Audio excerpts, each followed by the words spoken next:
Hi everybody, welcome back to another video on my channel. Today I have a really fun video, but before we get into the technique I'm going to show you, we of course need to do some natural nail prep. This is my grandmother, she's back for a redesign.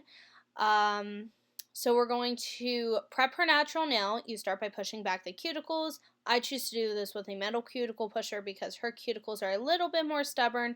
I chose to speed up the natural nail prep because I do show you this in every video, and I left my application in real time.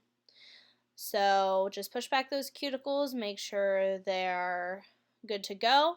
Now I'm going to use a Russian manicure bit, and I'm going to perform a dry e-file manicure. This is optional, you don't have to do it.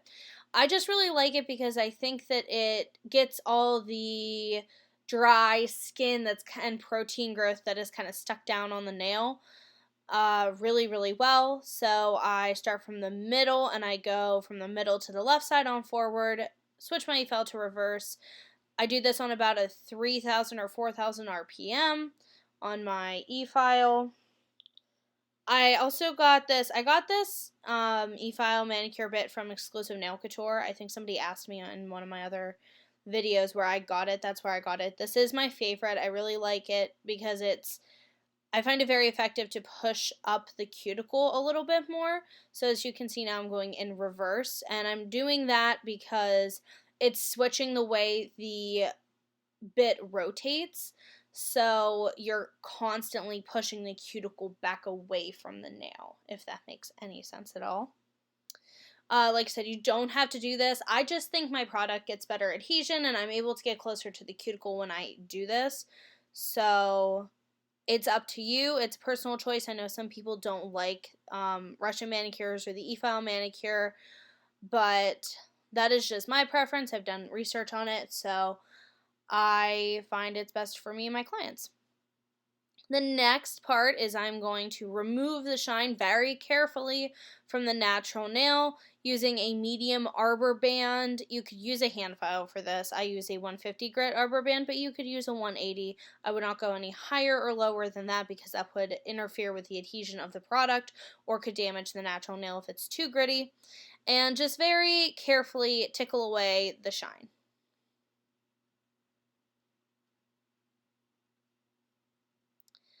Alright, next I'm going to shape her nails with a hand file. She is going for this slightly pointy almond shape. This is probably my least favorite part of prepping nails. I don't like filing at all. I know I say that all the time, but everybody has their least favorite part of nails. Filing just happens to be mine. I am using a medium grit file to shape or shorten her nail.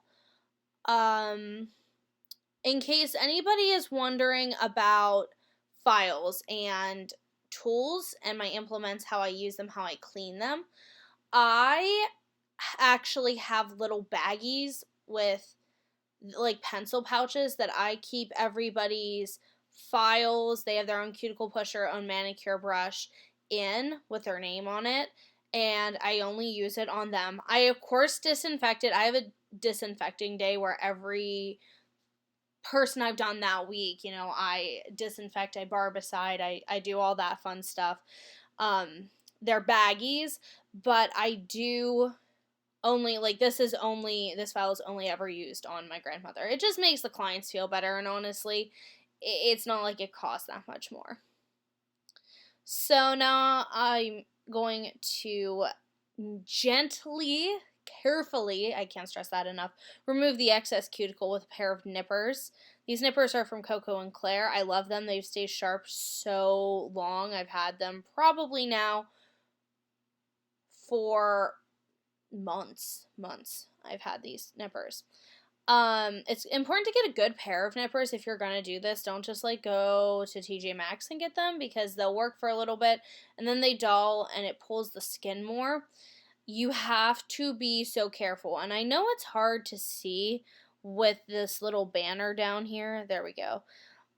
I am only removing what is like waving at me, what is hanging out, what I can see is visibly white.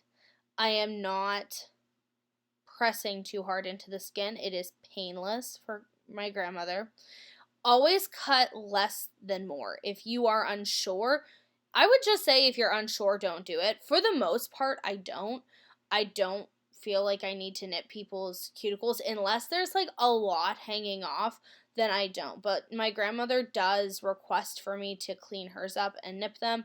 So I do what she asks me to do, but really I don't do it on like 90% of my clients unless I see that it's absolutely necessary. First of all, it's a time suck for me. I could be using this to prep, or like I could already be into application on any other client just because I have to take so long to be so careful about nipping. So that's why I don't do it on everybody, and like I said, it's not always necessary on everybody. Okay, now I'm dehydrating the natural nail. Everybody has their own, every system has their own thing of that. This is Swipe from Young Nails, and it's, you just pump it onto the brush and brush it on. Now I am going to apply my first coat of Protein Bond. Protein Bond is Young Nails primer. I don't like to mix systems, so very seldom will you ever see me mix a system. And if I do, typically I do it topically or in the nail. I don't necessarily do it with what's being adhered to the nail because that could cause some sort of allergy, or it could just interfere with, it could make the product lift, or it could cause all kinds of problems. So now I'm applying the second coat of Protein Bond. A tip for Protein Bond application to not flood the cuticles is to start in the middle of the nail, and that'll kind of get that wad of, product off your brush, and then you can kind of go on around the cuticles so you're not flooding them. So here now we are in real time. I'll show you, like, I do work pretty slowly, and I'm applying a thin layer of clear acrylic on my grandmother's nails. So this is just her thin clear base that we file back to all the time. I basically think of it like a base coat, and she needs that little bit of strength from acrylic. I don't think gel would last super well on her on its own just because of how rough she is with her nails. So her nails do need that little bit of acrylic to give them that strength, even though she has very strong nails anyways. But she also needs the lack of solubility or lack of porousness that gel offers because she does work with chemicals a lot. So that's why we do these hybrid nails on her. I'm using Young Nails Speed Clear Acrylic. I'm just putting this thin layer of acrylic onto the natural nail. I've also had people give me questions about time, about how long it takes me to do a set like this. With removal, honestly, I can say it depends on the day. Since I don't do nails as much as I wish I could do nails, I don't do nails for a living. I would say I usually do acrylic sets. I do at least one nail service a week. There are some weeks that I'm doing 4 to 5 nail services a week. There are some that I might not do any. There are some I might only do one, and it might be just gel polish. But it also kind of depends on how much of a time crunch I'm on.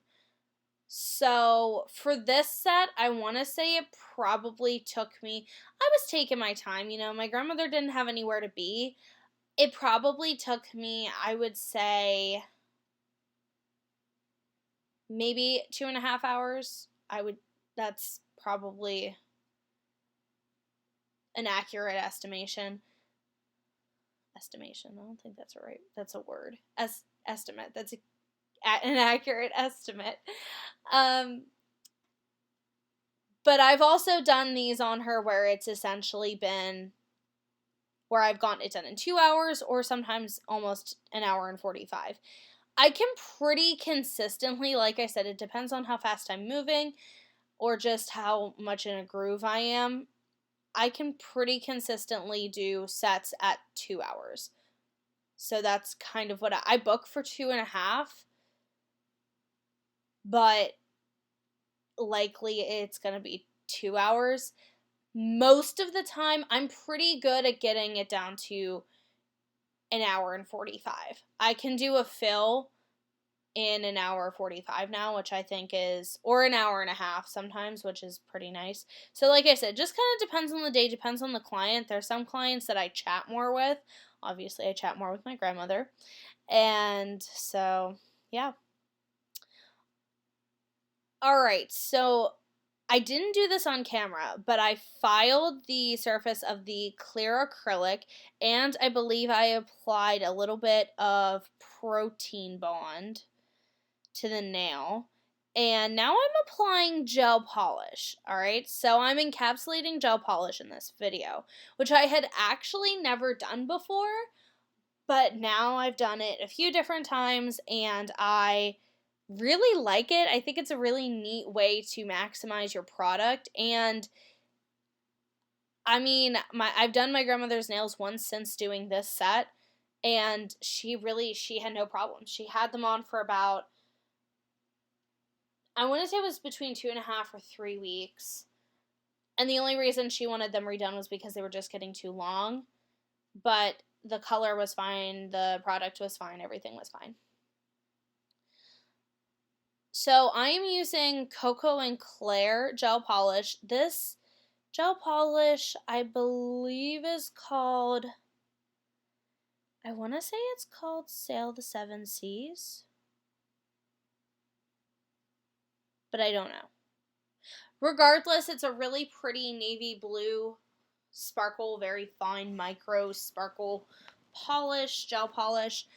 I love it because my college's colors are blue and white, so like navy blue and white. So this is a really pretty fun color for me. I'll definitely be using it for graduation. And the entire reason my grandmother was getting this color on her nails was because my brother, he's a senior in high school, and his high school is also the navy blue and white. And he was going to States for wrestling. Like later, I don't know if it was later that week or the next week or something, but she wanted to have her nails matching his school colors to support him while we went down to States. I actually went as well. It was really funny because my mom and my grandmother and I all had this color on our nails to show our, school pride, I guess, for him. He did take eighth, not that anyone probably cares, but we were very, very proud of him. It was a really fun weekend. I was glad to go. It was the first time I've actually gone to see him wrestle in person this year. Normally I get to see him more often. I work at tournaments.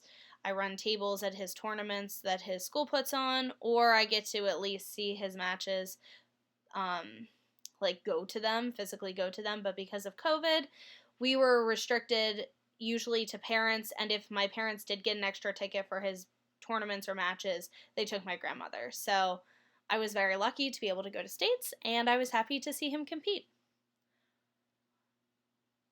Sorry for that weird little clip. I forgot to cut it out. So the next step, I cured that for 60 seconds in the light. Koko and Claire cures in 45, but I just cure for 60 because my lamp doesn't have a 45 second option. And so I just cure for 60 just to make sure it won't hurt it. I'm now applying a second coat of this gel polish. Honestly, it probably doesn't need a second coat. You could probably get away with one. That's what I love so much about these Koko and Claire gel polishes, and why they are very slowly, well, actually not very slowly, they have already become my favorites, and I am slowly building my collection to just include Koko and Claire gel polishes. I wish I could have them all. But I'm not being paid to say that. I hope everyone knows. Sorry, this nail is out of frame. I'm not being paid to say this from Koko and Claire. I use them of my own free will. I love their gel polishes so much. I can't even get past it. if I ever did get the opportunity to be a brand ambassador, I've never thought about being a brand ambassador for anybody, but I would totally do it for Koko and Claire because their gel polish is the only gel polish that I want to use from now on. So, highly recommend. It is on the pricier side. It's $18 for a gel polish, but you also don't have to use as much because it's so highly pigmented. It lasts super well, and the color selection is unreal. There's so many. So I cured that for 60 seconds as well. Now I'm cleaning the dispersion layer with Young Nails Swipe. I don't know if I included this, I don't think, in this video. I believe you can, if you would like to, use base from Young Nails. I think I did because they're shiny. So I just forgot to add it. So before I encapsulated, I used base from Young Nails Synergy Gel line, and I put that over top of the gel polish so that the build gel would kind of stick to it better. The reason that you would want to remove that dispersion layer, like I showed you in the previous clip, is because the dispersion layer on gel is basically an uncured product, and I wouldn't want to leave that uncured product, even though it's it's fully cured, but it's the dispersion layer. It's just a thing gel has, and it's like 98, like the 2% of gel that didn't cure in the light. It's just a property of how gel works. It's not saying that you cured it incorrectly or anything like that. But I don't want that to mix with the Young Nails gel because they might not chemically work together. So when you're mixing, if you're mixing gel products, always remember that. Just remove the dispersion layer and you should be fine. So that I encapsulated with the build gel. That's my favorite one to do. I have already done a video about encapsulating acrylic with gel, so it's the same kind of property of the hybrid gel nails. I am now just removing dust with my manicure brush and some swipe. I finish filed. I did not include that because I hate filing. So I'm just cleansing the nails right now. And really quickly, if you see after you filed that you filed away a little bit of product or a little bit of color, like on around the cuticle or maybe on the side of the nail, filed away a little bit of the gel polish that you had encapsulated, don't stress. First of all, apply a coat of Protein Bond to your finished filed nail because it's going to prevent the top coat from chipping on you, and it just really anchors it super, super well to the nail. I'm only protein bonding the ones that I'm going to put stones on for right now because I don't want the other nails to like pick up anything while I'm working with the rhinestones. So this is the same way that I always apply rhinestones. I'm using Poochie's Nails, Bling Gel, and Top Coat. So of course, and I'm using caviar beads, and we were going to use a different shape of, I think she wanted like a square one in the middle, a square gem, but she decided it was too big for her nail, and so we just did a circular one. As always, I apply the bling gel with like a brush or the back of my crystal katana, and I then top coat the nail, which I hope I do, because that would be kind of silly of me to not do that. I guess I'm getting all my rhinestones out, which is a good tip to prevent the gel from kind of like running everywhere, because that is one of the properties of gel. It runs. I make sure to like get all my rhinestones out and flat so I can just like pick them up and go, pick them up and go. So I'm not having to dig around in the containers for them later. And I do the same thing kind of with caviar beads, except I opened them the wrong way, so now they're a mess. But anyways, this is a good time for me to tell you, if you did miss a spot with, or you filed away some of the color, just get a little bit more of that gel polish color, put it on where you like missed it or where you filed it away, and just cure. and it fixes the problem. It's the same thing I would recommend doing if you filed away a little bit of glitter in an encapsulated glitter nail. I would just suggest to glitter press a little bit on topically, and it's going to look like you never filed it away. So, yes, apply the rhinestone gel from Poochie's Nails, and then you apply the top coat, but you don't cure.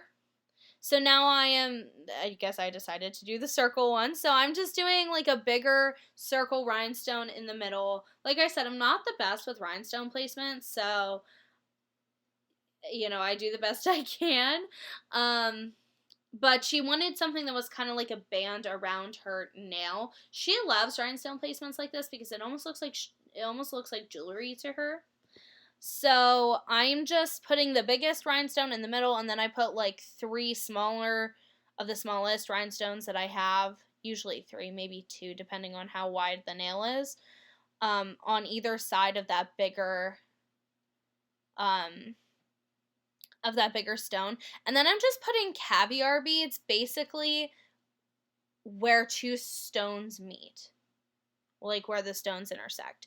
The caviar beads have stepped up my rhinestone game because it makes it look like some jewelry. It really does. Like, it makes it look like the sets or the prongs, like on a piece of jewelry, in my opinion. So they are really neat. If I would have done this again, I would not have put the caviar beads on the ends. I wouldn't have worried about it because they were the first to go. Usually caviar beads will be, just because they're round and they have that rounded back. They don't nestle into the gel as well. Something that I try to do is I try to top coat over them even after I've cured my rhinestones into place. I'll top coat around the rhinestones again, but top coat over the caviar beads, because then a lot of times the caviar beads are going to hold on better since they're kind of encased in a little bit of gel. Sorry, that's out of frame. I was just making the nail a little smoother. I usually do that, just even out the top coat. Now I'm applying Protein Bond to the rest of the nails, and then I'm just going to top coat them with that same Poochie's Gel Super Shine top coat. It's a no-wipe top coat. I love it. I've said that before.